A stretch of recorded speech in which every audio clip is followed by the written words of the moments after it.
fait, comme vous l'avez vous-même rappelé, que nous sommes nous, LGD, le parti leadership de l'Alliance pour le développement, un parti de l'opposition. C'est pourquoi vous avez d'abord vu que nous n'avons pas été partis à ces consultations, car nous avions au préalable d'abord exigé qu'il y ait un dialogue sous le label de nos chefs religieux et les parties prenantes qui devraient participer, mais les consultations sous format de la manière dont ça s'est passé.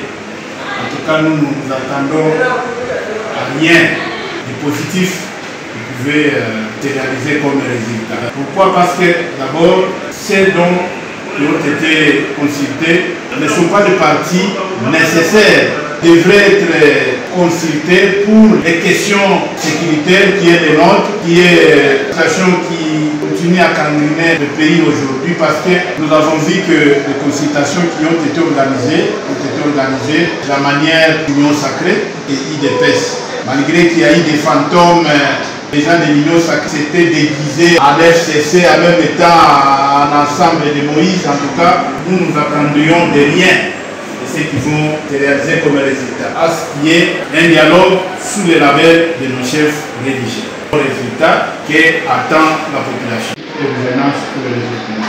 Parti cher au député national Augustin Matata, ex-premier ministre, nous ne saurons quoi vous dire parce que notre leader ne s'est pas encore prononcé sur ça.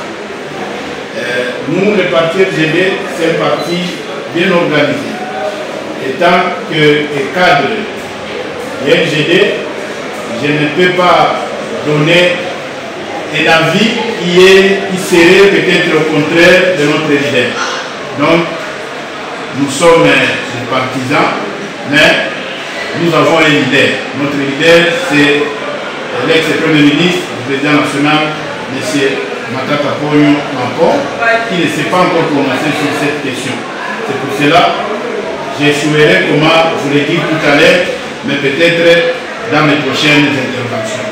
Mais et aussi, tout Congolais qui réfléchit bien, et tout juriste, les droits qui s'appliquent maintenant dans la Cour constitutionnelle, ce n'est pas les droits que nous autres nous avons appris à la faculté.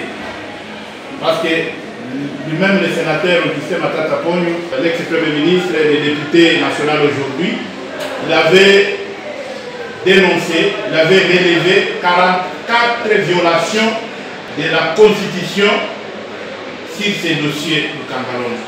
Lorsqu'il y a un tel nombre de violations de la Constitution, pensez-vous que l'objectif c'est faire quoi? Si ce n'est pas chercher à faire un acharnement pire et simple à un leader politique comme le président Augustin Matata Ponyo. Parce que l'autre fois, avant les élections de 2023, l'objectif était de lui écarter de la course. Aujourd'hui, l'objectif est de lui faire pression pour qu'il adhère à l'Union sacrée. C'est ce qui est aujourd'hui. Malgré tout cela, nous savons que Augustin Matata Ponyo Mampon n'a utilisé aucun dollar du trésor public. Il a lui-même dénoncé les projets du parc agro-pastoral de Bukangalonzo. Le parc de Bukangalonzo avait bel et bien produit jusqu'à tel point qu'il a laissé ses travaux fonctionner jusqu'à son départ. Mais c'est après son départ qu'il y a eu le non-financement de la part du gouvernement qui devrait assurer le fonctionnement de ce parc agro-pastoral de Bukangalonzo. Bon, nous pensons que l'objectif du régime en place est de chercher non seulement à faire pression, mais à éliminer tout un candidat président de la République et de pouvoir lui mettre hors d'état de lutte pour qu'il ne puisse pas être en mesure de faire face à leur gestion de la manière dont ils sont en train de gérer le pays. Parce qu'aujourd'hui, le régime en place, à part l'ex-premier ministre Augustin Matata Ponyo, le régime en place n'a pas peur d'aucune autre personne à part lui. C'est pourquoi vous voyez tous ces acharnements politique et de ces acharnements ont été en tout cas que nous dénonçons. Nous sommes en train de dire à la population que d'être serein et de soutenir leur candidat président de la République. Nous appelons toujours nos partisans à continuer à faire confiance à notre président comme ils le connaissent très bien, l'homme de rigueur. Et aussi, nous sommes en train de s'adresser à la communauté internationale et nationale qui reste calme dans ces dossiers, car leur silence fait partie de la complicité.